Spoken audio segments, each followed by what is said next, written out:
ಬಿರುಗಾಳಿ ಸಹಿತ ಮಳೆಗೆ ಯಾದಗಿರಿ ಜನತೆ ಹೈರಾಣಾಗಿದ್ದಾರೆ. ಭಾರೀ ಮಳೆಗೆ ಗ್ರಾಮಗಳಲ್ಲಿ ವಿದ್ಯುತ್ ಸಂಪರ್ಕ ಕಡಿತವಾಗಿದೆ. ಕರೆಂಟ್ ಇಲ್ಲದೇನೆ ನೀರಿಗಾಗಿ ಜನ ಸಂಕಷ್ಟಕ್ಕೊಳಗಾಗಿದ್ದಾರೆ. ಯಾದಗಿರಿ ಜಿಲ್ಲೆಯಲ್ಲಿ ಭಾರೀ ಮಳೆ, ಬಿರುಗಾಳಿ ಸಹಿತ ಮಳೆಗೆ ಯಾದಗಿರಿ ಜನ ಹೈರಾಣಾಗಿದ್ದಾರೆ. ಕರೆಂಟ್ ಇಲ್ಲದೇನೆ ನೀರಿಗಾಗಿ ಜನ ಸಂಕಷ್ಟಕ್ಕೊಳಗಾಗಿದ್ದಾರೆ. ಹೊಸಳ್ಳಿ, ತಡಿಬಿಡಿ ಸೇರಿದಂತೆ ಅನೇಕ ಗ್ರಾಮಗಳಲ್ಲಿ ಈ ರೀತಿಯಾದಂತಹ ಪರಿಸ್ಥಿತಿ ಇದೆ.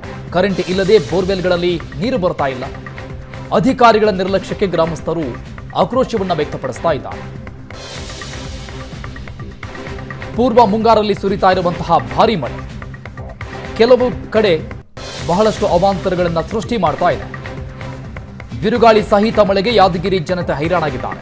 ಭಾರೀ ಮಳೆಗೆ ಗ್ರಾಮಗಳಲ್ಲಿ ವಿದ್ಯುತ್ ಸಂಪರ್ಕ ಕಟ್ ಆಗಿದೆ. ವಿದ್ಯುತ್ ಇಲ್ಲದೇನೆ ಬೋರ್ವೆಲ್ಗಳಲ್ಲಿ ನೀರು ಬರ್ತಾ ಇಲ್ಲ. ಹೀಗಾಗಿ ಕುಡಿಯೋ ನೀರಿಗೂ ಕೂಡ ಪರದಾಡುವಂತಹ ಪರಿಸ್ಥಿತಿ ನಿರ್ಮಾಣವಾಗಿದೆ. ಅಧಿಕಾರಿಗಳ ದಿವ್ಯ ನಿರ್ಲಕ್ಷ್ಯಕ್ಕೆ ಗ್ರಾಮಸ್ಥರು ಕೆಂಡ ಕಾರ್ತಾ ಇದ್ದಾರೆ.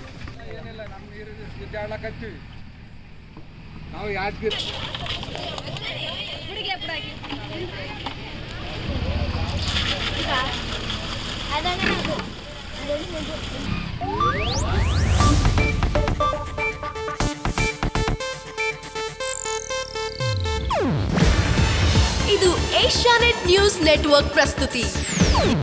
ನೀವು ನೋಡ್ತಿದ್ದೀರಾ ಏಷ್ಯಾನೆಟ್ ಸುವರ್ಣ ನ್ಯೂಸ್.